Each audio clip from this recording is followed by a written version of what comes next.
नौक विहार उत्सव में इस्कॉन जनपद के पंकज सरोवर में बिछेगे फूलों के गलीचे, राजेश ढांडा।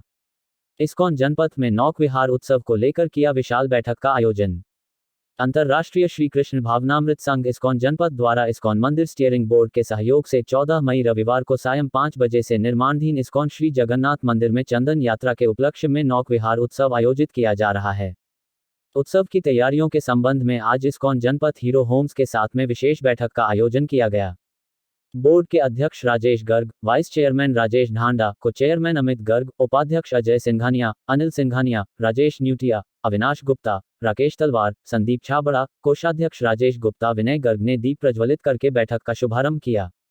बोर्ड के वाइस चेयरमैन राजेश ढांडा, सचिव योगेश गुप्ता, दीपांशु कालड़ा ने बताया कि नौक विहार उत्सव में इस्कॉन जनपद के नवनिर्मित पंकज सरोवर में बंगाली कारीगरों द्वारा देसी व विदेशी फूलों से रंगोली के रूप में गलीचे बिछाए जाएंगे। बोर्ड के प्रोजेक्ट डायरेक्टर आलोक सोनू अजमानी, अमित गुप्ता, निपुण अग्रवाल, योगेश चावला, कमल पसरीचा, पुनीत बांसल, चेतन सिंगला, विशाल मुंजाल ने बताया कि नौक विहार उत्सव में महासंकीर्तन के लिए मायापुर व वृंदावन के इस्कॉन वक्त लुधियाना पहुंच रहे हैं।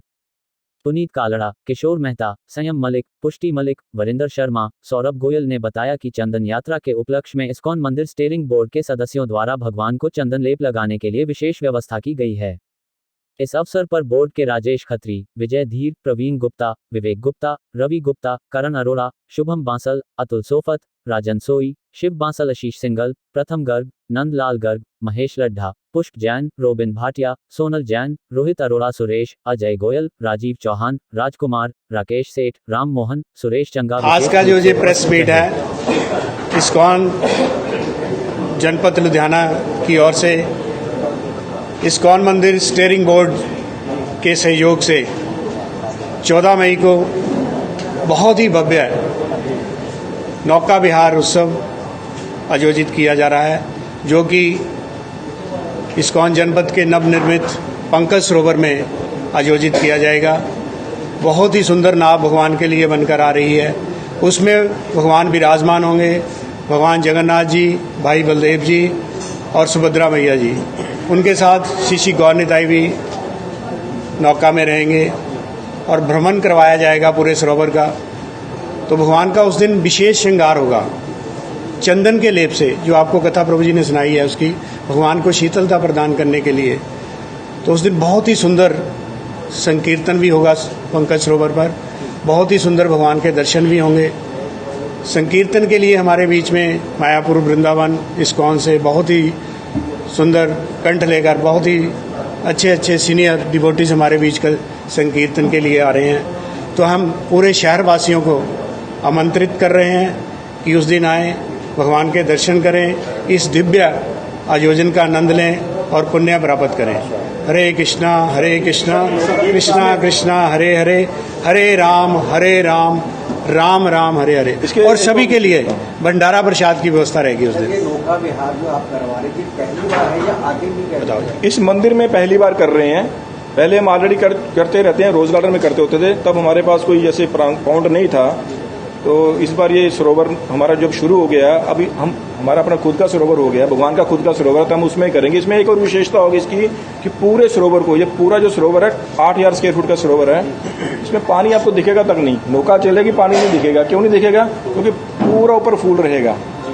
कम से कम 1000 किलो फूल आएगा, जिसको पूरा ढक दिया जाएगा। उसको सुंदर रंगोलियां बनाएंगे। और एड्रेस बताएंगे। शाम को 5 बजे ये प्रोग्राम शुरू होगा। और जो इसका एड्रेस है वो आप साउथ सिटी की तरफ आइए, वहां से आप जनपद की तरफ आइए और एडजॉइनिंग हीरो होम्स, ये हीरो होम्स के बिल्कुल साथ पड़ता है इस्कॉन टेम्पल। सर 1-2 नंबर बता दीजिए, जो अगर किसी ने ये वीडियो देखा। हाँ, स्वागत है। देखिए, हमारे हिंदू धर्म में कोई भी अगर त्यौहार मनाया जाता है, उसके पीछे कोई ना कोई प्रयोजन होता है। इसका क्या प्रयोजन है? इसके पीछे एक बहुत ही सुंदर कथा है कि हम लोग चंदन यात्रा जो है 21 दिन के लिए मनाते हैं। इसके पीछे क्या महत्व है, क्यों ऐसे होता है, इसके पीछे एक बहुत सुंदर जो कथा है मैं आपको बताने जा रहा हूँ। कुछ 600 साल लगभग पूर्व एक भगवान के भक्त हुए हैं श्रीपाद माधवेंद्रपुरी। तो ये माधवेंद्रपुरी और भगवान कृष्ण के बीच के संबंध की कथा है। भगवान ने उनके लिए चोरी की थी। और वो क्यों चोरी की? भगवान वैसे तो माखन चोर के नाम से मशहूर हैं, वो तो बाहर तो चोरियां करते ही थे, वृंदावन में जब थे, गोपों के घरों में, अपने घर में भी करते थे, और इस बार फिर भगवान ने अपने भक्त के लिए चोरी करी। एक समय की बात है, श्रीपाद मध्वाचार्य जो है माधवेंद्रपुरी, वो घूमते हुए वृंदावन पहुंचे। वृंदावन से फिर वो आगे गोवर्धन पहुंचे। तो वो एक जगह पर जाके थक के वो बैठे थे। तो काफ़ी समय, सुबह से शाम हो गई, उन्होंने कुछ नहीं लिया था। उनका एक नियम था, वो कभी भी कुछ भी मांग कर नहीं खाते थे, कोई भी भिक्षा मांगते नहीं थे। कोई भी आकर उनको कोई भी कुछ दे देता था तो वो ले लेते थे। तो शाम को एक बड़ा सुंदर सा बालक उनके पास आया। तो उन्होंने बोला, बाबा आप सुबह से भूखे हो, आप कुछ भिक्षा क्यों नहीं मांग के खाते हो? तो उन्होंने बोला कि जब कोई अपने आप दे जाता है तो मैं ले लेता हूँ, ऐसे मैं कभी कहीं मांगने के लिए नहीं जाता। तो सुंदर से बालक ने माधवेंद्रपुरी को एक कटोरे में दूध दिया। बोले, आपने सुबह से कुछ नहीं खाया? बोले, बालक तुम्हें कैसे पता चला कि मैंने कुछ नहीं खाया? बोले कि सुबह यहाँ पर कुछ दोपहर को कुछ औरतें पानी भरने के लिए आई थी, उन्होंने मेरे को बताया कि आप सुबह से यहाँ पर भूखे बैठे हैं। तो उन्होंने वो दूध पिया तो उनको ऐसा लगा ये दूध जो है साधारण दूध नहीं है, ये कुछ अलग ही दुनिया का दूध है। खैर बात आई गई हो गई, और जब दूध पी के उन्होंने कटोरा नीचे रखा तो इतने में वो बालक गायब हो गया। तो भजन करते करते भगवान का उनकी आंख लग गई। तो रात में स्वप्न में वो भगवान आए, वही भगवान जिन्होंने दर्शन दिया था। उन्होंने बताया, माधवेंद्रपुरी मैं गोपाल हूँ, मैं इस ब्रज का अधिष्ठाता देव हूँ, ये गोवर्धन मेरे अधिकार में है। मेरे पोते ब्रजनाभ ने मेरी स्थापना करी थी। यहाँ पर एक मंदिर था गोवर्धन के ऊपर, लेकिन जब मुगलों ने हमला किया तो सभी पुजारियों ने वहाँ से मूर्ति को, मेरी जो प्रतिमा थी उसको वहाँ से निकाल के यहाँ पे गोवर्धन के पास झाड़ियों में छुपा दिया है। और सब उसके बाद भाग गए। किसी को याद नहीं रहा कि मैं इन झाड़ियों में छुपा हुआ हूँ।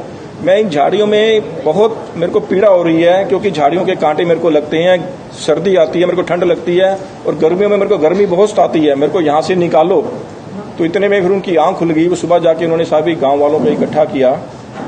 तो सब ने खोजबीन चालू की, जैसे कि भगवान ने बताया था कि ऐसे ऐसे करके उन झाड़ियों में मैं पड़ा हूँ। तो वहाँ से जो झाड़ियाँ जब हटाई गई, भगवान का बहुत ही सुंदर स्वरूप निकला। उसको गोवर्धन के ऊपर जाके एक प्रतिमा जो भगवान की थी वहाँ पर जाके भगवान को इंस्टॉल किया गया। एक उसके पीछे एक और पत्थर लगाया गया, भगवान को एक पत्थर के ऊपर खड़ा किया गया। फिर पूरे गाँव वासियों ने फिर बहुत बड़े भोज की एक व्यवस्था करी। रोज ऐसा भोज चलना शुरू हुआ, ऐसा लंगर शुरू हुआ कि रोज गांव के गांव आने शुरू हो गए। इतना भंडार लग गया, वहां पर एक बहुत सुंदर मंदिर खड़ा हो गया। आसपास के गांव से सेठ लोग आ गए, उन्होंने बहुत सारी दक्षिणा दान वगैरह दिया। तो मंदिर की सेवा जो है बड़े ही सुचारू रूप से चलनी शुरू होगी।